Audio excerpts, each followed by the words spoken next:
This episode of the Citadel Cafe is brought to you by listeners like you. Visit patreon.com/the Citadel Cafe to find out how you can become a patron and help make this show possible.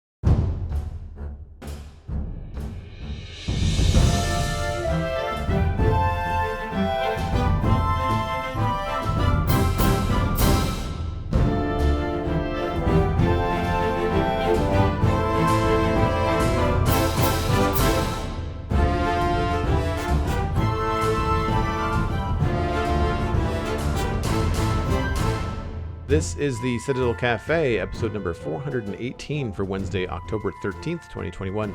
My name is Joel Duggan, and the Citadel Cafe is where my friends and I hang out to talk about the geeky stuff that we are into. Joining me this week, Lou Page is back, busy zombie lord on all the social media that matters, and of course, co-host of Zombies Ate My Podcast. Hello, sir. Howdy. So I've got a question for you right off the bat. Sure. Book of Travels, Chapter 0. is on Steam. It's on 10% off, so it's not a big sale because they're at early access is the 11th, I think, of October. So they just kind of are launching their first endeavor for this game. Published and developed by Might and Delight out of Stockholm, Sweden. I went to their website and I did not recognize any of their other titles, but they all look like fancy, artsy animation short films from like a festival. Like they've kind of got that indie painterly vibe to them. But the reason why I found this is I think it was an Instagram ad, but it was basically like it was billed as a tiny MORPG. So a tiny multiplayer online role-playing game. I said, what is a tiny multiplayer? I thought it was a phone game at first. Like, no, it's on Steam. Okay, so what's the deal? That was my thought too when you sent this to me. And I was like, is this a phone game that they're putting on Steam? What's going on here? So it focuses heavily on the backgrounds and the environments and stuff like that. The player character is quite small on screen and very stylized. If you're familiar at all with the flat geometric kind of look of indie games in the last 5 years, this is very much on that wavelength. Yes, it is. I've seen. I think I own a couple of games of theirs through bundles that I've bought, but I've never actually played anything. And they all kind of have a very similar art style and color palette to this. Yeah, this does look different in that when you look at the screenshots, there's a lot of variety. So it looks like as you travel through this, TMORPG, which I still find is very funny. You feel like it looks like you hit a lot of different zones, like a lot of different areas and cultures and color palettes and stuff. So artistically, it looks interesting. And they're doing something a little bit different with the layering. I find that sometimes these games are flat, and this looks like it actually has some depth, whether it's a camera moving through multiplane. It's an old trick, actually, from the 1930s that Disney developed for Snow White, where they used multiplanes in the celluloid to have different objects move at different speeds according to the camera or in relationship to the camera. So it gave the illusion of depth. Like as you pass through foliage, those leaves are going to go by the camera faster than the tree that's in the midground and the bushes that are in the background. Anyway, really, really cool looking game. And the description on Steam is: ready your pack, grab your walking stick and step into a world of mystery and legend. Craft a unique character and immerse yourself in the enchanted lands of Braided Shore. Set your own goals and adventure alone or together with travelers you meet on the road in this serene TMORPG. And here's the word that tips me off that has like a big red warning flag above it, and that's serene. I have a issue with some of the games that kind of are marketed in this way, in that they look cool. The idea of a relaxing video game is appealing, but ultimately when I sit down to play them, I'm bored. Yep. And I'm not saying that I need stuff jumping out at me. I don't need to run around shooting things all the time. As much fun as it is to pick up pieces of the road and throw it at robots as the Hulk in Avengers, I don't need that all the time. No. I find Forza Horizon 4 a pretty relaxing game. It's still exciting and fun though, right? Like it's still chill, but there's enough happening.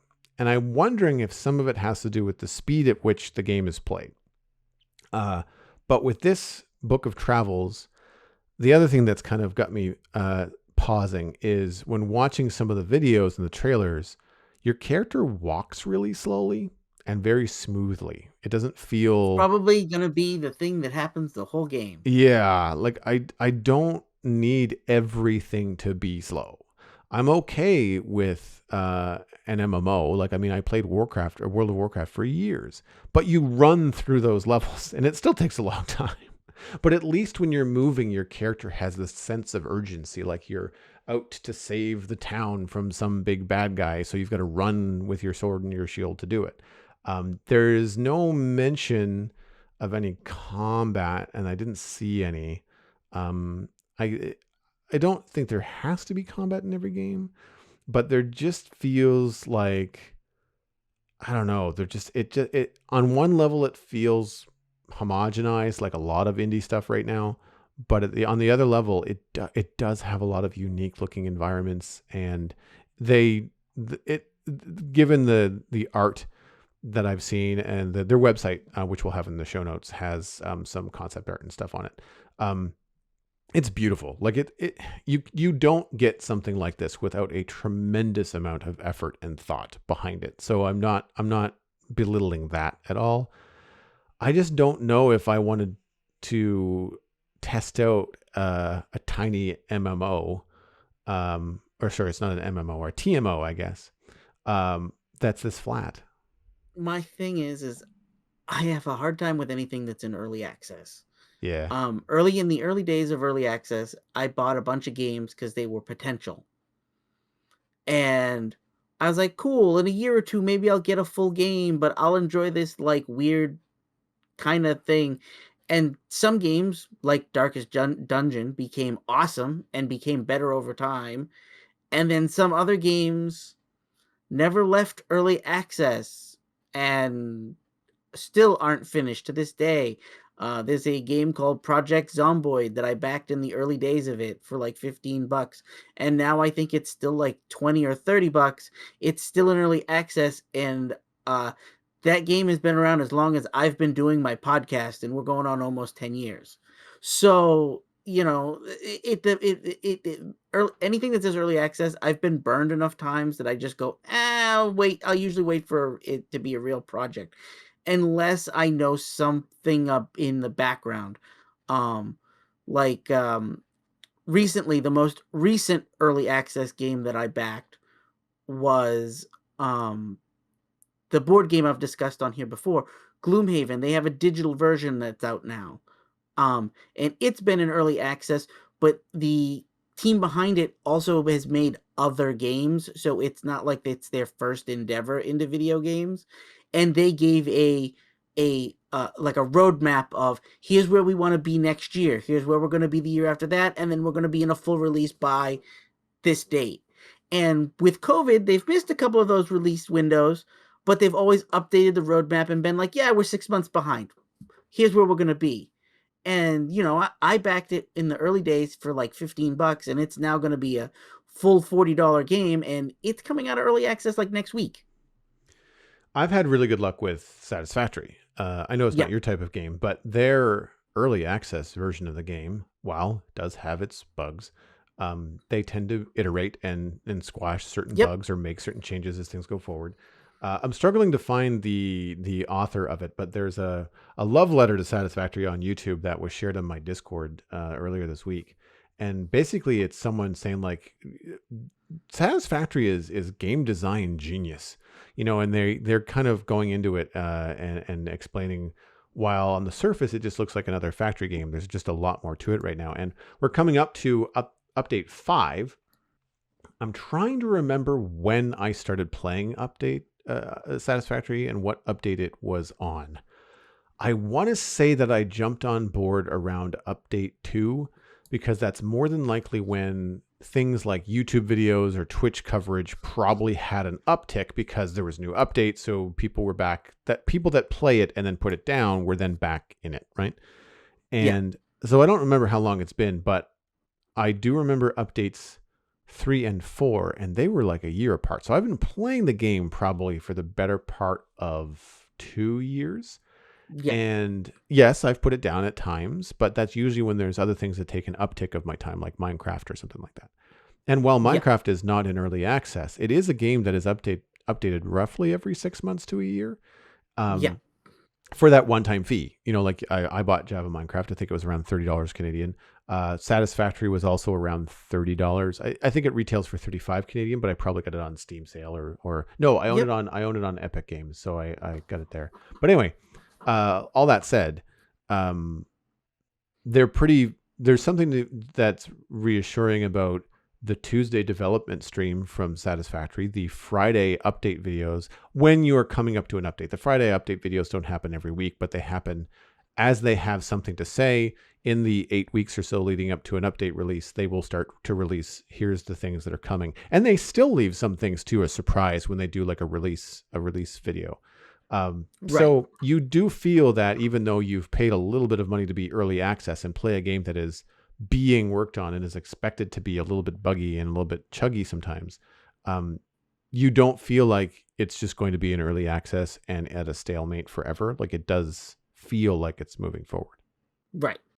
Like I said, some early access games, the devs just abandon them halfway through development, and they take the money and run, or they run out of effort, or they lose interest. It happens, But like I said, I have to know somebody or know something behind the scenes before I back something. Usually now on kicks on, uh, not just on early access, but Kickstarter too. I've been burned on there too.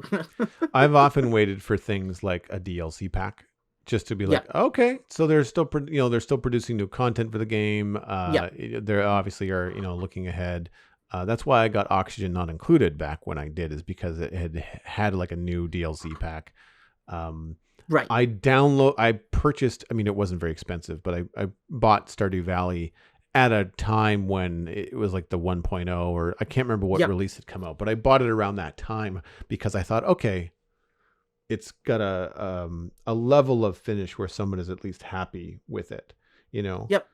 That dev too. He was a one man show. That was one guy that made that game. Yeah. Till it got to 1.2 or something like that, and now he has a team of 10, and they've been continuing to add more content to Stardew Valley up until like maybe 6 months ago, and he released the 1.5 update, and he said that this is the last update anybody's going to get for a really long time. They're working on 2 other games, and sometime in, I think, January, he's talking about putting out a trailer for the next game. And he said Stardew Valley, they may go back to it in another year or two and add some more content, but right now he's happy with the way it is. And I'm like, there's never been any DLC, and all of the updates have always added a ton of crap.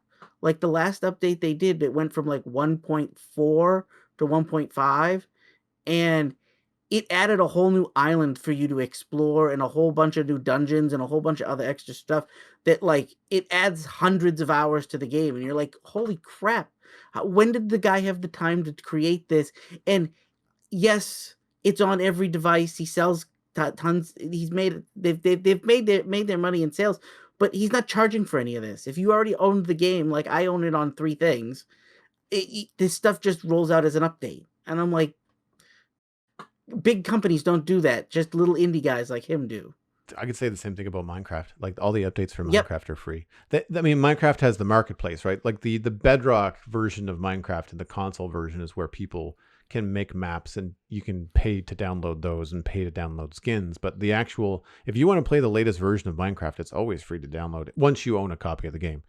Yep. And even Minecraft Dungeons, it's not free DLC, but it's $5 DLC, I think US. It might be $7 Canadian, but like it's not a lot considering the No. replayability, the amount of content that you get, and even then they now have a bundle with the base game with all of the DLC is still only $30 or $40. Like it's a lot of content for what should be a $60 full on release from a studio like Mojang. But there are kind of like those gems to be found where the content is quality and stuff like that. But I tend not to buy this kind of stuff unless it's on sale by a good chunk. Yep. Yeah. Because I played Before We Leave, which is cool. It's different. It's a neat little city builder, but like ultimately, I just felt like it was a lot of make busy work. It didn't have enough of a payoff for me. Yeah. And that's the thing. Satisfactory is a lot of busy work. Like there's a lot of like belting machines and a lot of efficiency and math and stuff like that. But it's balanced by the creativity, like the building blocks and the pieces and how do you want to make this look cool, and or how do you want to make it different. There's not just one way to make a factory. You can do it a number of different ways and have it be just as effective. And so that to me is kind of like the trade-off, whereas it didn't feel like that with Before We Leave. And I probably paid close to $20 or $25 for that. I was just like, it's too big of a risk. I'll spend $10 for something I know is going to be risky. But this Book of Travels is $30 is too much, or 25 to $30 is too much for me to take a risk. Yeah, it's $30 right now, and that's 10% off. So it's $33.99 Canadian regular price, and it's like, I don't know. Nice thing about it is that it's Windows, Apples, and Linux, I think. So like there's access there, which is cool. And I think we're going to see a lot more of that. I think a lot more developers are going to do Linux and Apple on a regular basis, and it's not going to just be PC, especially with some new hardware that's coming out that's going to support more Linux stuff. I think that's going to help. I'm hoping that the art style gets a little bit of a shift. Like I kind of don't want to always be faced with like, why am I running latest hardware to run stuff that looks like a mobile game? Like I know there's an artistic statement and stuff like this, and I'm not criticizing Book of Travel specifically, but like there are other games, I can't remember the name of it right now. Sable, is that what it's called?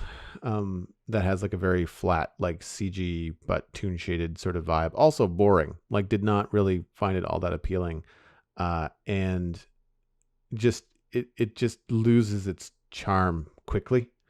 When there's not that much going on and not that much changing, and I'm not sure what has prompted this kind of trend in indie games, but it's a little frustrating that everything just sort of looks the same. Yeah, I've become a little pickier now about what I play. Just specifically because something looks pretty doesn't mean it's going to be what I expect it to be, or something that looks really ugly.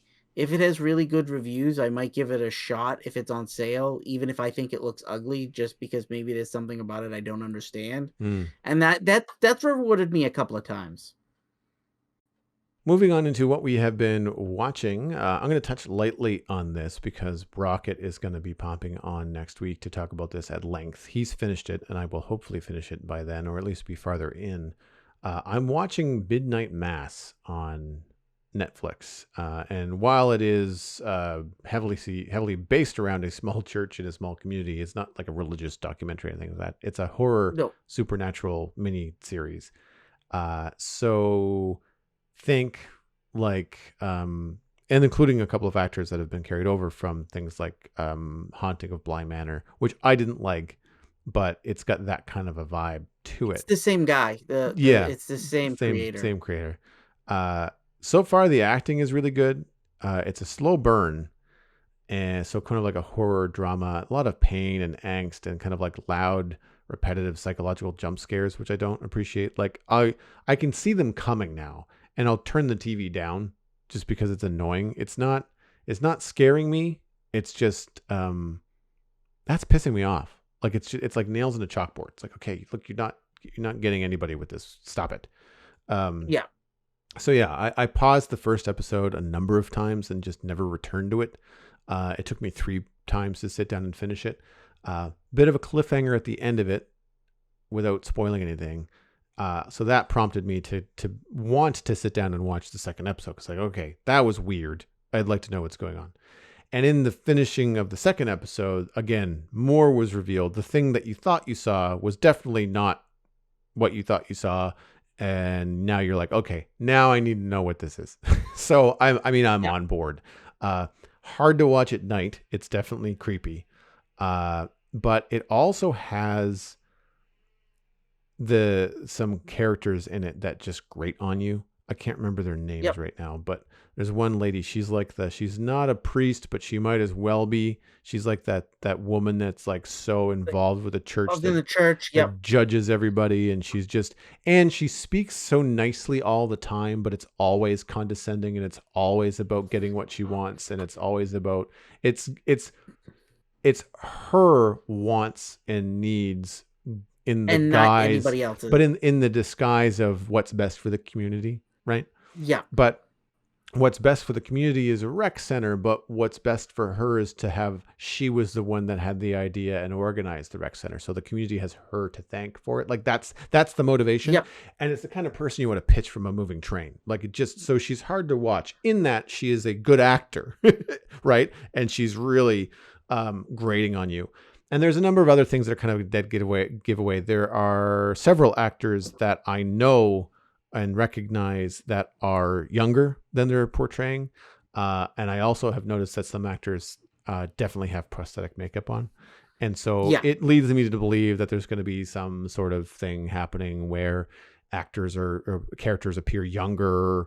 There's some weird stuff happening in that regard. The crux of it is that um, I can't remember his name. It's not a priest and not a minister. It's something else. But essentially the minister of this church, the priest of this church, goes away. A replacement arrives, but he arrives in a very odd way. There's a trunk full of dirt that someone arrived in, and he Monsignor is the name, is the Yeah. level. Monsignor Pruitt is the guy that was running the church. He's now on the mainland, is the story. And this new guy comes in, and so he's happy, but he's weird, and he's trying to do good for the community, but something just doesn't sit right about how he arrived. And then there are a few other kind of like supernatural things.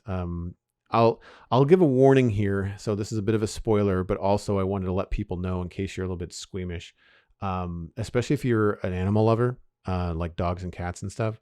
There's a lot of fake That. movie Yeah. violence against some of the animals in this, and it is disturbing, like really Yeah. disturbing. The end of the first episode, there's like cats that have been littered across the beach, and they're all dead because the island has got a problem with stray cats. Anyway, Yeah. something or someone has been killing the cats and leaves them out kind of like all in a straight line along the beach after a storm.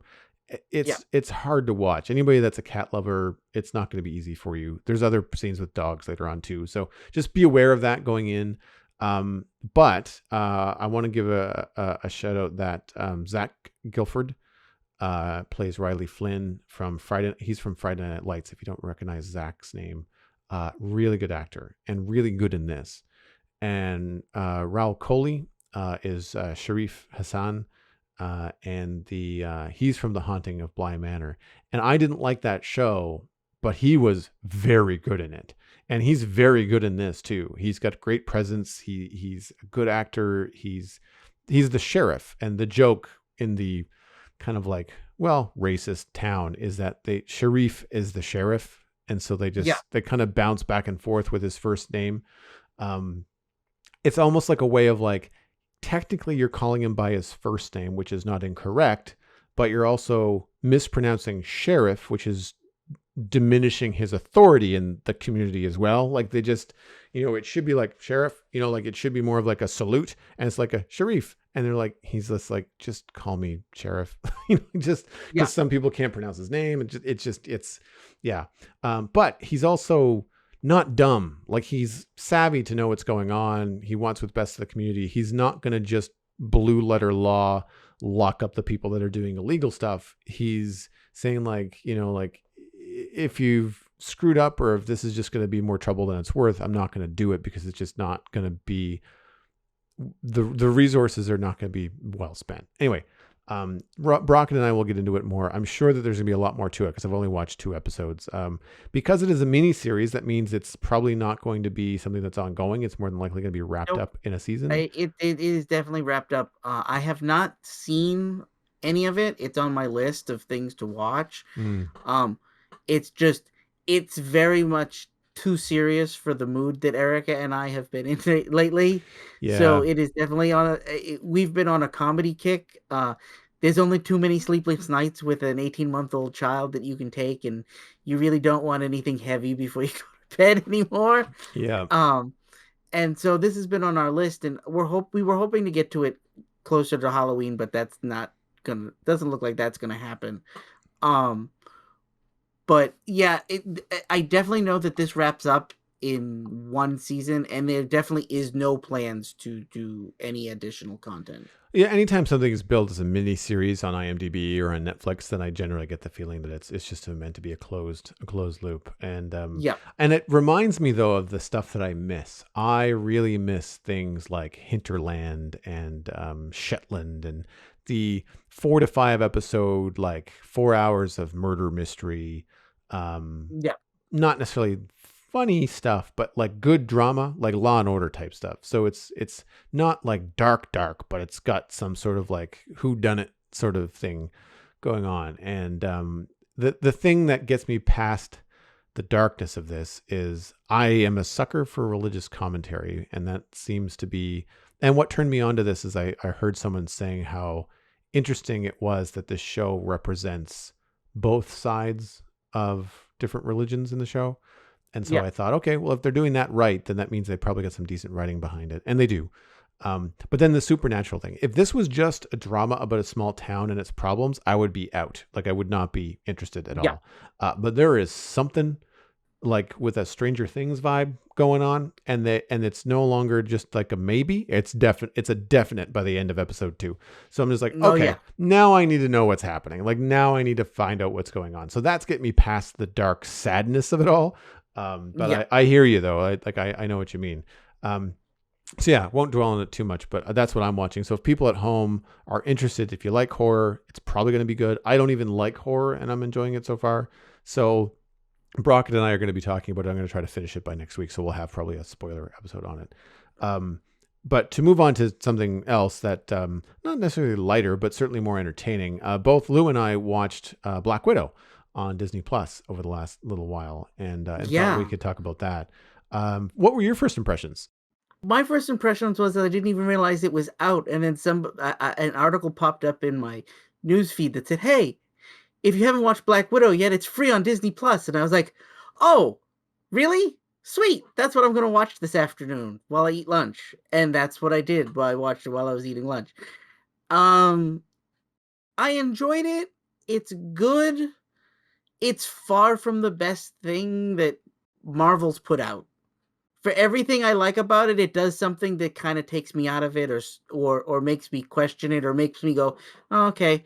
I'm also not a huge fan of the concept of. I don't like prequels.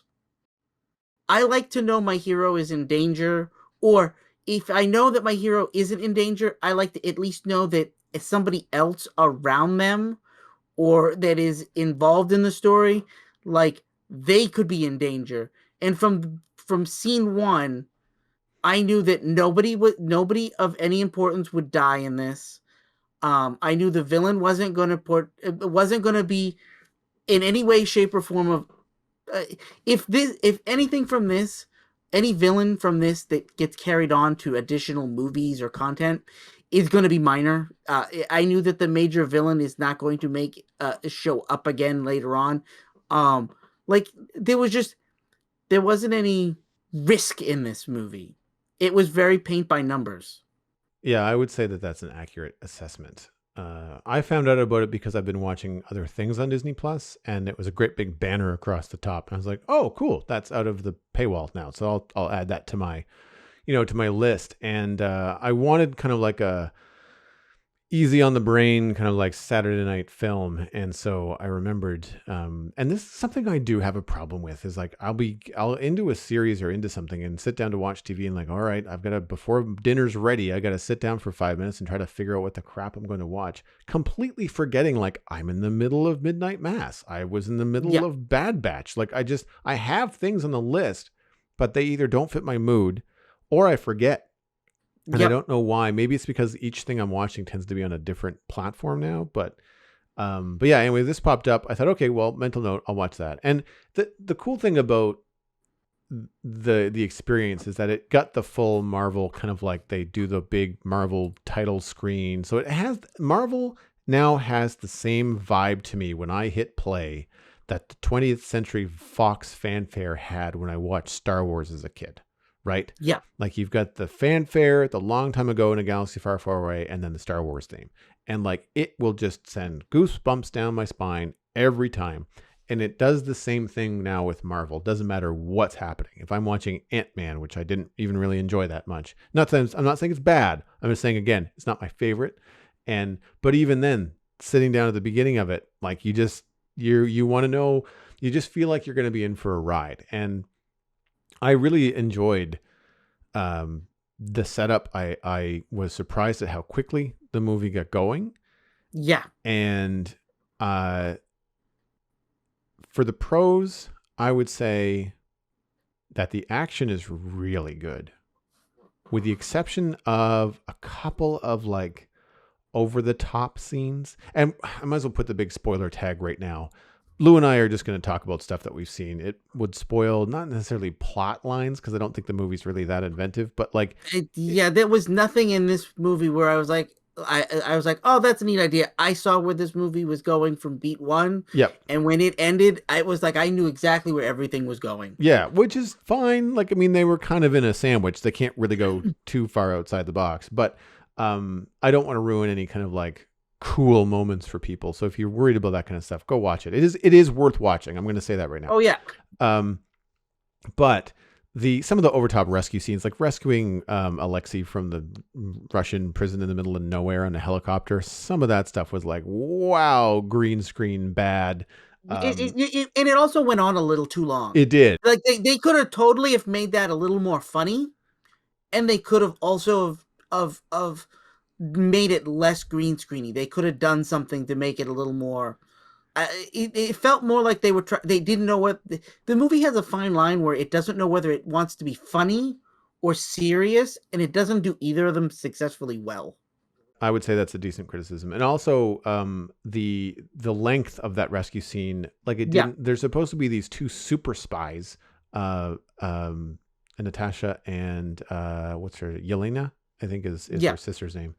And they're great together, but like they just all of a sudden during that helicopter rescue, it's like neither one of them really know what they're doing. But at the same time, you got to remember that there's other moments in Avengers films, like, you know, there's a moment in the New York fight in the first Avengers film where Black Widow is going to jump on one of the sky sleds that the Chitauri are driving around, and she's like, "You want to give me a lift to Captain America?" And he's like, "Are you sure?" And she's like, "Yeah, it's gonna be fun." And there's a level of uncertainty about that I know they tried to get into this. Like, sure, we'll get a helicopter or something, and we'll go in and rescue Alexei. That'll work. So I know that's what they were trying to do, but ultimately, instead of tongue in cheek, Marvel, we're just that good, it turned into like, we really don't know what we're doing. We're kind of getting through this out of pure luck. So that I didn't find great. Also, the Russians couldn't hit the broadside of a helicopter if they tried. Like, it was kind of pathetic how long that helicopter was hovering in the air, being shot at by, I think, a 50 cal and was at least a 30 cal. Like, nothing was happening. So there's a couple of unrealistic stuff like that. And I understand I'm saying unrealistic about a Marvel movie, but there has to be some sort of peril because, as you mentioned, Black Widow's not in the helicopter. It's her sister. So like, you kind of, the unknown characters that are being introduced, you have to put them in some sort of real peril for this to be kind of pushed forward. But acting from Scarlett Johansson, and especially the acting from Florence, I think it's Pug is her name. I hope I'm not mispronouncing it. She's fantastic. Like, she makes the movie charismatic, fun. The writing for her, the relationship between Natasha and Yelena is just spot on. They are badass assassins that are sisters by circumstance. because they're both part of the Black Widow program, or they were. And And they were both given an assignment at a really young age together where they had to pretend to be sisters. yes, well, and even then, like they didn't even realize that. Yeah. Like there's a lot of really cool.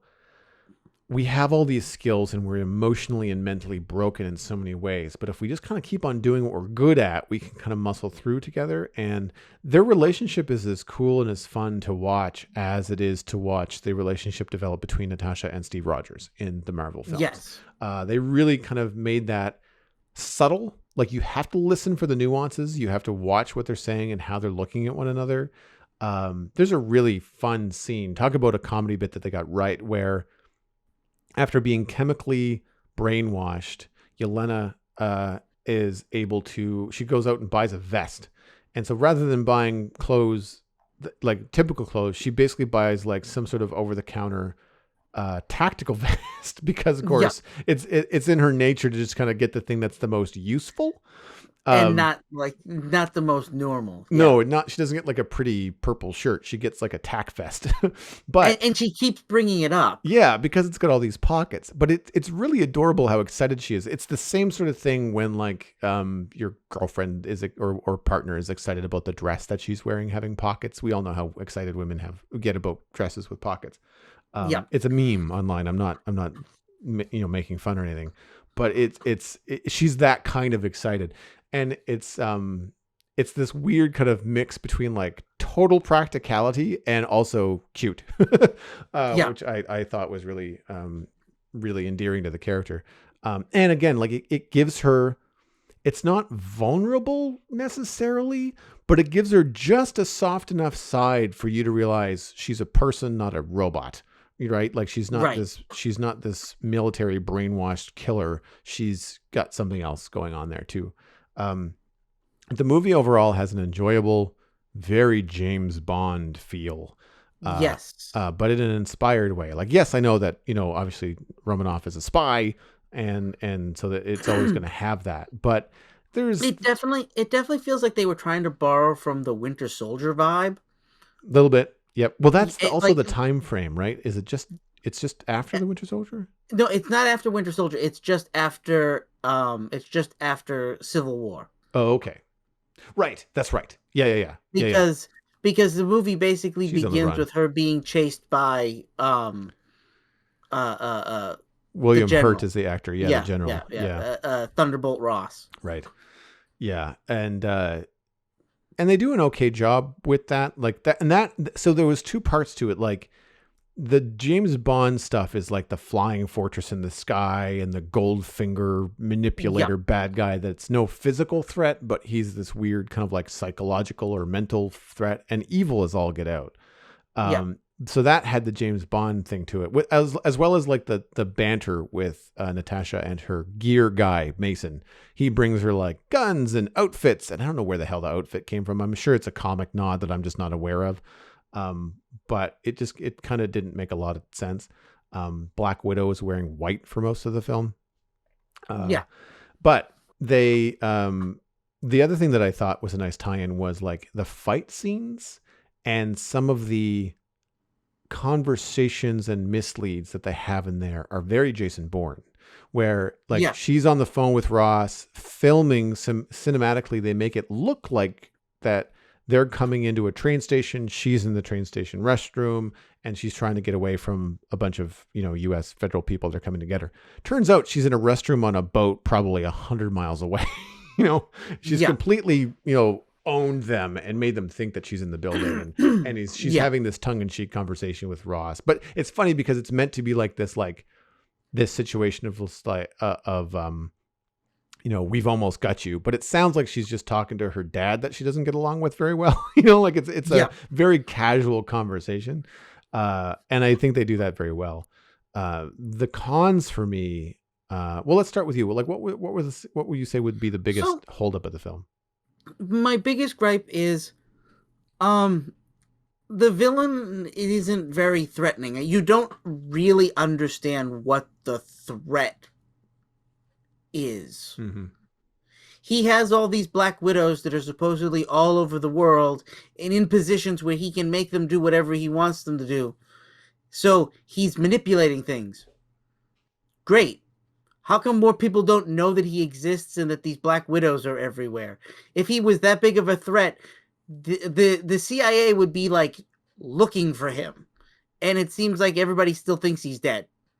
So he's not really that much of a threat. And in the global scheme of things, we're going to have Thanos coming soon. We've fought big, huge, epic things that are happening. We've had Hydra. Why is this guy with widows? Yeah, he's scary. I don't understand the global threat.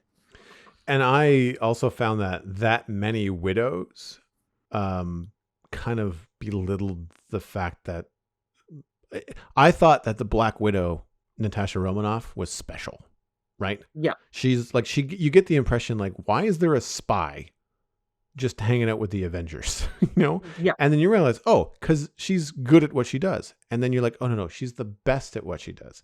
And then you find out there's 4 dozen other women out there that are just as good, if not better at this than she is. And so it really, for me, it kind of took the specialness away from Natasha, which is too bad. Right, and I understand that the Black Widow program was a thing, and they hinted at it in Agent Carter, and they did these other things, and like I was expecting there to be others, but then they go, yeah, there's hundreds, and you went, yeah, oh, that's the thing. Okay. You expect there to be others in that there might be a bad one that she's going to have to go up against, you know, in the film. I'd even be willing to accept there's 24 of them, but she's the best of the 24. Okay, cool, whatever. Yeah. But it was like, then they roll out the camera and they go, and then there's more, and then there's more, and I have them everywhere. And I went, okay, this is kind of goofy. Yeah. Yeah. And same with the floating fortress in the sky. There's a line. This is how, what's his name? Dreykov? What's his, Dreykov. This is how Dreykov has avoided radar for so many years. I'm just like, we have satellites in space in our world. Yeah. Lou and Joel's world 2021. Avengers Tony Stark world. You're telling me that Tony Stark hasn't seen this thing? Like, come on. Also, you remember, this is a world where they have helicarriers. You're telling me a helicarrier wasn't flying near Russia and didn't see this thing? Yeah. Yeah, like that. There's a lot there that I'm just like, nope. It didn't, something that size. I mean, cool. Had the James Bond, it took the James Bond idea and then pushed it to Avengers level. I was expecting it to be underwater or something. I would be like, that would be a good place to hide it. Why are we in the sky? Yeah. Yeah. Well, because then we can't have ultra dramatic fall scene at the end of the film. Yeah. Yeah. So that kind of stuff. I mean, it's an Avengers film. I get it. Like previously we were in, because if it's Civil War or post Civil War, like we've been in Avengers 2 where Ultron raised a freaking city, into the sky with like a jet blaster thing. So like, I get it that it's possible that kind of stuff could exist, but yeah, I don't buy that it's gone undetected. But for me, actually, the weakest part of the film was the forced kind of family dynamic. Yeah, it doesn't work. No, they try to hang all this emotional baggage, childhood loss on this fake family that was living in Ohio in like 1997 or something. Yeah, like 70, it's like 97 or 93 or something. Yeah.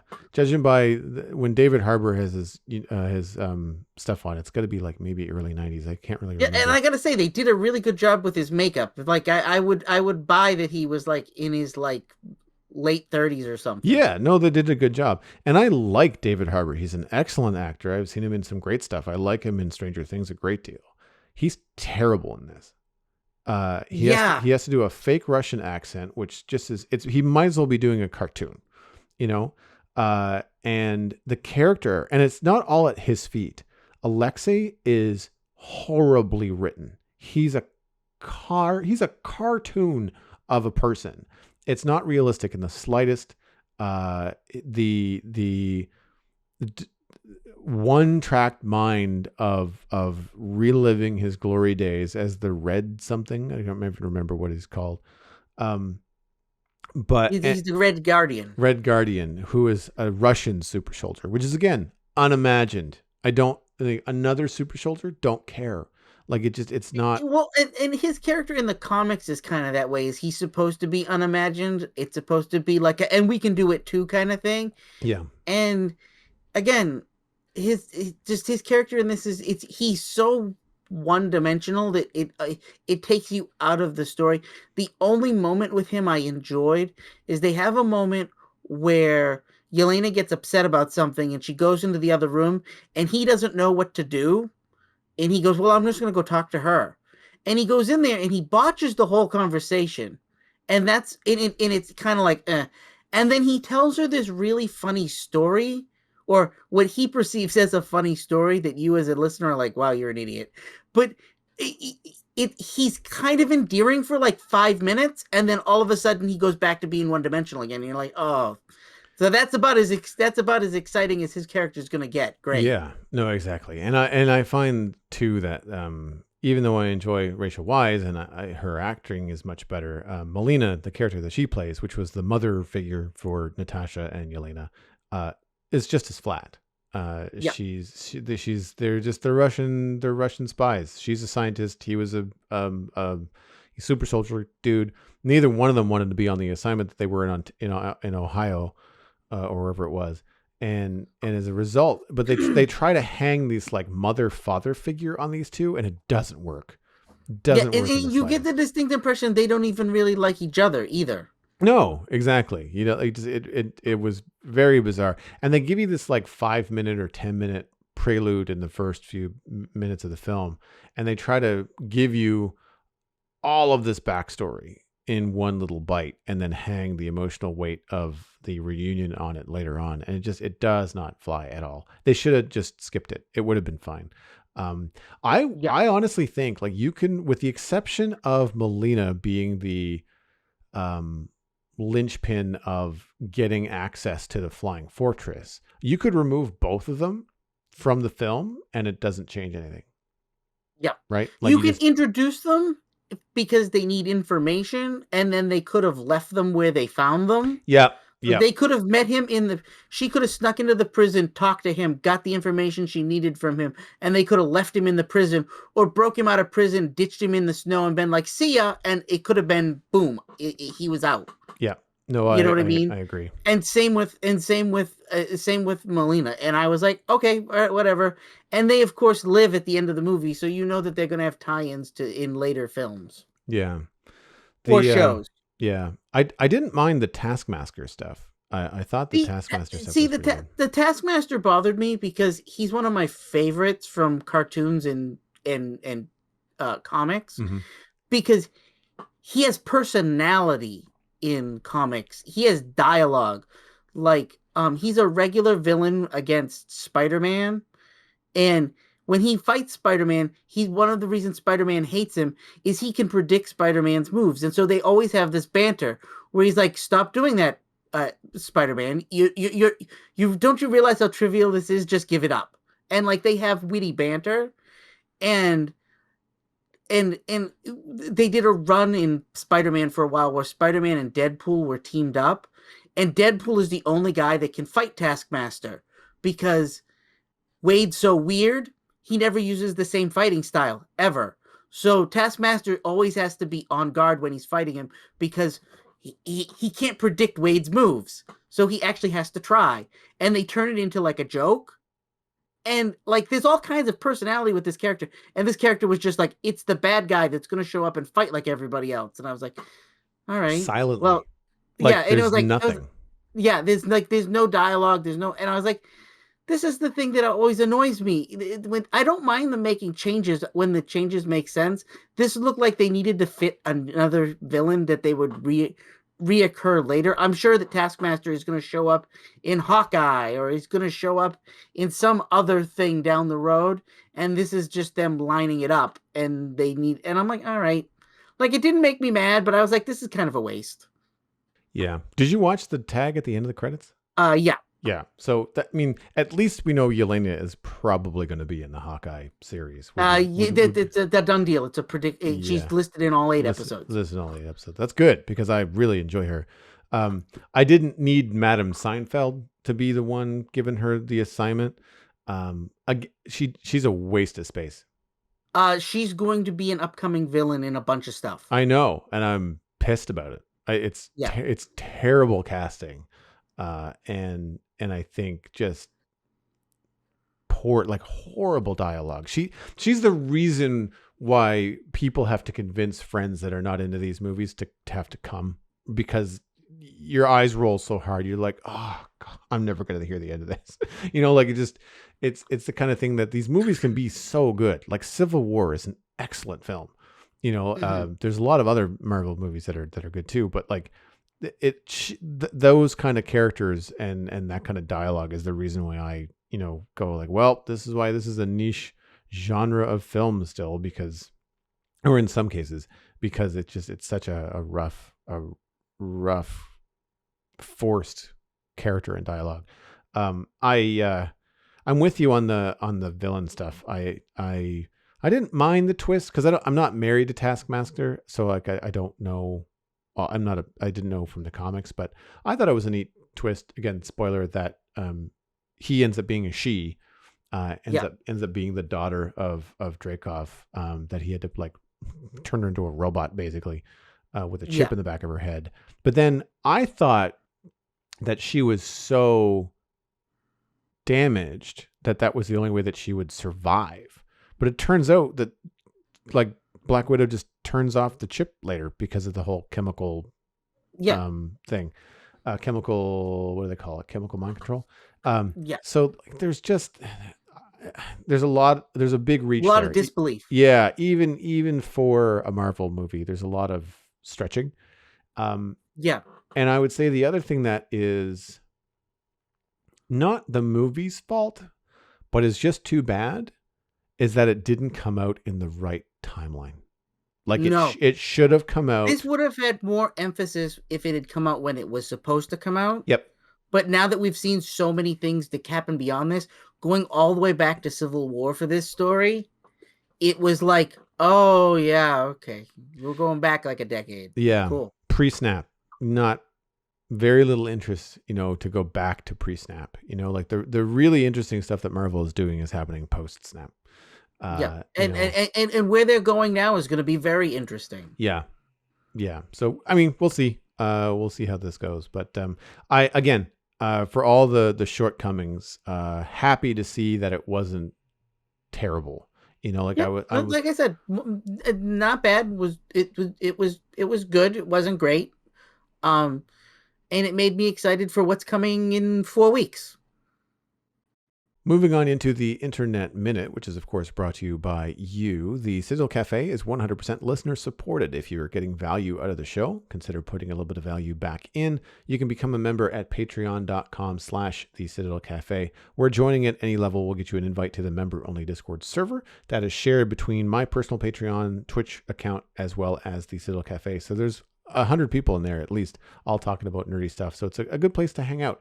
Patron count is at 24. I just checked that this morning. That's steady on from last week. Our goal each month is to have at least one more patron than the month before. We're halfway through October, and if you'd like to be number 25, visit patreon.com/the Citadel Cafe. And this week's pick actually comes in from a listener. Mark Van Funk wrote in, with only green fuel in the air. Hey, Joel and Lou. First, I'd like to thank you for recommending new shows and games. I'm very much enjoying Only Murders in the Building. Thank you, Lou. I was skeptical due to the cast, but they really perform well. I must also point out episode 7, The Boy from 6B, had a very innovative sound design. No more spoilers. Go watch it yourself. Here is something in green tech for your Internet Minute. An industrial-sized plant-producing carbon-neutral kerosene plant opened its doors in Germany. It basically turns food waste into airplane fuel using renewable electricity. It may add another use case conflict for green electricity, but it could also be a game changer, as I believe a massive and voluntary reduction in air traffic is too idealistic. All the best from Germany, Mark Van Funk. There'll be a link to the neutral kerosene plant info in our show notes as well. I can't pretend to understand what's going on behind the science of it, but turning food waste into jet fuel, I think, is fantastic, because I agree with Mark. I don't think there's going to be a voluntary reduction in air traffic. And if anything, unfortunately, despite COVID restrictions, I think because people have been unable to travel for so long, that We're going to see a spike. we're going to see a spike. We're going to see an increase in air travel as more of the world is vaccinated, as more restrictions are lifted, and in a good way, you want tourism in those countries as an industry to start to pick up and increase the livelihoods and increase the economy of those countries. The unfortunate part of that is that most of the time, to get to these places, people have to get on an airplane. And it's a huge problem as far as, greenhouse gases and carbon emission and stuff like that. So I agree that it's not going to be voluntary reduction in air traffic at all anytime soon. But I didn't realize you could turn food waste into, I knew you could do some things. Like around here, they'll get like fish oil as like a 10% or 15% mix in with like your oil for your furnace. And it's just as efficient, and it just reduces, if enough people reduce their oil consumption by that 10%, it makes a huge difference, right? Yeah, some European countries also have trash plants, and you'd think, oh, burning trash is bad. But they do it in a way where it does release a carbon footprint, but it's like it's like a tenth of what it would be normally. And on top of that, they've found that having huge landfills, um, when that stuff breaks down, it releases methane gas, which is actually even more dangerous Mm-hmm. than burning carbon. It's actually worse. And so some European countries, I think it's Sweden, has a bunch of trash burning facilities to reduce their carbon footprint. Yeah, so this uses CO2 captured from the air from a Yep. biogas plant. And the Yep. biogas plant uses food waste, and the electricity from wind and solar installations produces green hydrogen. So like it's got this circular vibe to it, which again, I don't quite understand. The article that we'll link to in the show notes is a little vague in terms of the depth of the science behind it, but I'm sure you could find out more. And I just thought it was really cool. I like the idea of a lot of these any kind of alternate fuel, because we need a sidestep. Like Yep. the politically, what you hear a lot is like this, not death to the oil industry, because that's not going to happen anytime soon, but like it seems to always be an extreme view. Like we really have to dial it back by like a lot, which is true, but then the alternatives just aren't there quite yet. Well, To the alternatives aren't quite there yet, and there's also going to also be small reasons why we need things. Like, Mhm. I have a snowblower that I use all winter to do my yard.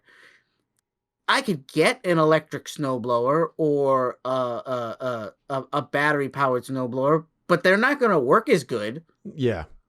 You know what I mean? And even then, it's nice to have the backup. If I had an electric one, when it craps out, it would be nice to have the gas powered one for when, hey, you know what? I can't use the electric powered one because I don't have power because the power went out because of the snowstorm. Yeah. You know what I mean?